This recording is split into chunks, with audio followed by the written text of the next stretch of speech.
नमस्कार, मैं नरेश कुमार विश्वकर्मा आपके अपने YouTube चैनल में हार्दिक स्वागत करता हूँ।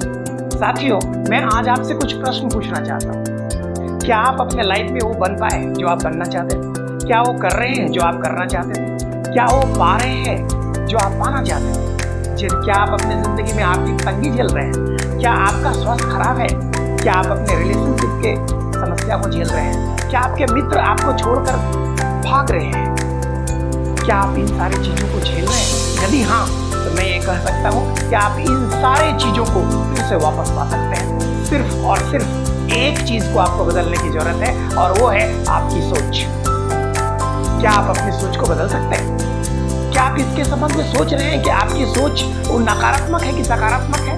क्या आपका सोच उजाले की ओर आपको ले जा रही है कि अंधेरे की ओर ले जा रही है? आपको ये समझना पड़ेगा आप किस सोच के साथ हैं। यदि आप अंधेरे की ओर बढ़ रहे हैं तो आपकी जिंदगी तबाह हो जाएगी, बर्बाद हो जाएगी, आप पूरी तरह से असफल हो जाएंगे। आपकी सफलता और आपकी विफलता आपके सोच पर निर्भर करती है। आइए हम इसे एक कहानी के माध्यम से। एक स्कूल में एक शिक्षिका ने अपने क्लासरूम में सारे बच्चे को एक टास्क दिया कि बच्चों, आने वाले समय में, आने वाले भविष्य में तुम क्या बनना चाहते हो, ये लिख कर लाओ। सारे बच्चे घर गए और फिर एक सप्ताह का टाइम था। सारे लोगों ने अपने अपने लाइफ में जो जो चीज बनना, करना, पाना और होना चाहते थे, उन लोगों ने सारे कुछ लिख के लाया। उसमें से एक लड़का अमन था, जिसने 7 पेज में पूरी जिंदगी में क्या क्या बनना, करना और पाना चाहता है, उसको सचित्र वर्णन कर कर लेकर आया और उसने अपने क्लासरूम में अपनी शिक्षिका को दिया। उसकी शिक्षिका ने उसे गौर से पढ़ा, बहुत अच्छा लगा, संपूर्ण चित्रण था उसमें, किंतु उसकी शिक्षिका ने उसे F ग्रेड दिया। जब स्कूल का आवर खत्म हुआ तो बच्चे से वो शिक्षिका मिली और उसने कहा, देखो बेटा अमन, तुमने बहुत सारा कुछ लिखा है, बहुत बढ़िया बात है, ऊंचा सोच रखना ये अच्छी खबर होती है, लेकिन बेटे मुझे ऐसा लगता है कि तुमने जो भी चीज लिखा है ये तुम्हारी औकात के हिसाब से नहीं, इसलिए मैं तुझे फेल देती हूँ, F देती हूँ। लेकिन तुझे 1 सप्ताह का मौका मिलेगा कि आप घर जाओ, इत्मीनान से सोचो और अपने औकात के हिसाब से वो सारी चीज लिख कर लाओ जो तुम करना, बनना और पाना चाहते हो, तो मैं तुझे पा सकता हूं। अमन काफी चिंतित था, निराश था, उदास था और इसी हालत में वो अपने घर गया, अपने पिताजी के साथ बैठा और उसने कहा, पिताजी, जिंदगी में क्या बनना है ऐसा टास्क हमको मिला था और मैंने पूरे 7 दिन तक 7 पेज में वो सारे चीज मैंने लिखा जो मुझे करना है, जो मुझे पाना है और जो मुझे बनना है, किंतु मेरी शिक्षिका ने मुझे F ग्रेड दिया, मुझे क्या करना चाहिए? उनके पिताजी ने पूछा कि बेटे आखिर तूने लिखा क्या था? बोले, उसने कहा अमन ने कि पिताजी मैंने ये लिखा कि मेरे पास आने वाले समय में 200 एकड़ का एक फार्म हाउस होगा, जिसमें 100 से ज्यादा अरबियन घोड़े होंगे, 4000 स्क्वायर फीट में हमारे पास अपना घर होगा और एक बहुत बड़ी फार्म हाउस होगी।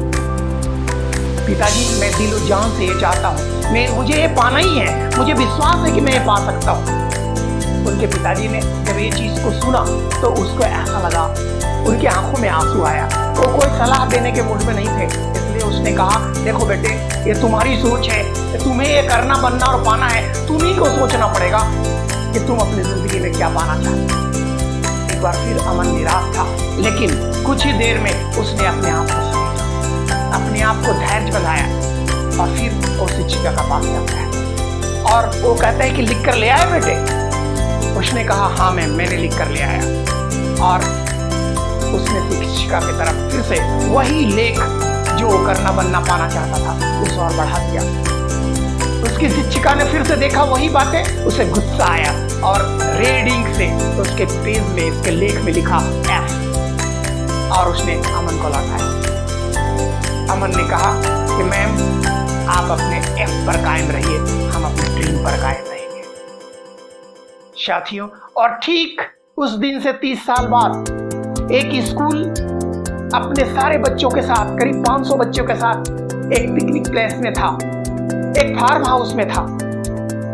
और जब सारे बच्चे पिकनिक में एंजॉय किए खेल खेले और जब जाने की बारी आई तो वो फार्म हाउस का मालिक सामने आया, सारे बच्चों से मिला और उसने सभी बच्चे को एक एक गिफ्ट दे दिया। और वही शिक्षिका अपने बच्चों के साथ वहां थी। अमन ने अपने टीचर्स के पास जाकर कहा कि मैम, क्या आप मुझे पहचानती हैं? मैं वही अमन हूँ जिसे बचपन में आपने इस ग्रेड दिया था। मैम, आज मेरे पास वो सारी चीज है जिसको मैंने चाहा था, जो मैं बनना, करना और पाना चाहता था, मैं ये सारा चीज पाया। और उस शिक्षिका को वो लेकर आता है अपने घर के फ्रंट साइड में और वहां पर उसने उस एफ ग्रेड लेख में अपने घर के फ्रंट में शीशे बनवा कर रखता है और वो अपने लेखिका को दिखाता है, ये रहा आपका एफ। उसकी शिक्षिका लगभग रोने लगती है और वो कहती है कि देखो अमन, उस समय मैं तुम्हारे सपनों की चोर थी, किंतु तुमने अपने सपने पर कायम रखा। साथियों, मैं यही बात आपसे कहना चाहता हूँ, मैं यही बात समझाना चाहता हूँ, बार बार ये कहना चाहता हूँ कि बहुत सारे लोग आपको मिलेंगे जो आपके सपने को चोरी कर लेंगे। हो सकता है वो आपके परिवार के लोग ही हो सकता है आपके माता हो सकता है आपके पिता हो सकता है आपके दोस्त हो सकता है आपके पड़ोसी हो, कोई भी हो सकता है जो आपके सपने को चोरी कर सकता है। सपना पावरफुल है लेकिन वो चोरी किया जा सकता है, सावधान होने की जरूरत है। आइए, मैं एक कविता के माध्यम से इस पर और गहराई में जाना चाहता हूँ और मैं ये कहना चाहता हूँ कि अगर आप सोचते हैं कि आप हार जाएंगे तो आप हार गए हैं। अगर आप सोचते हैं कि आप में हिम्मत नहीं है, अगर आप सोचते हैं कि आप जीतेंगे किंतु आप फिर ये सोचते हैं कि आप हार जाएंगे तो आपकी हार लगभग तय है। साथियों, मैंने दुनिया में पाया है कि सफलता का शुरुआती बिंदु इच्छा होती है। यह पूरी तरह से मानव स्थिति पर निर्भर करता है। आप कैसे सोचते हो उस पर निर्भर करता है। आप यदि सोचते हैं कि हम पिछड़ गए हैं तो आप पिछड़ गए हैं, आप पिछड़ चुके हैं। आपको उठने की जरूरत है, आपको अपने आप पर विश्वास करने की जरूरत है, क्योंकि दुनिया में जीवन के युद्ध में वही जीतता है जो हर बार वही नहीं जीतता जो बहुत ताकतवर और तेज तर्रार होता है, लेकिन देर सवेर वही जीतता है जो ये सोचता है कि हम जीत सकते हैं। आप जीत सकते हो, आप जो करना चाहते हो पा सकते हो, आप जो करना चाहते हो कर सकते हो, आप जो बनना चाहते हो बन सकते हो, बशर्ते कि आप सकारात्मक सोच के साथ रहें, आप उजाला के साथ रहें। ईश्वर आपके साथ। Thank you very much. नमस्कार।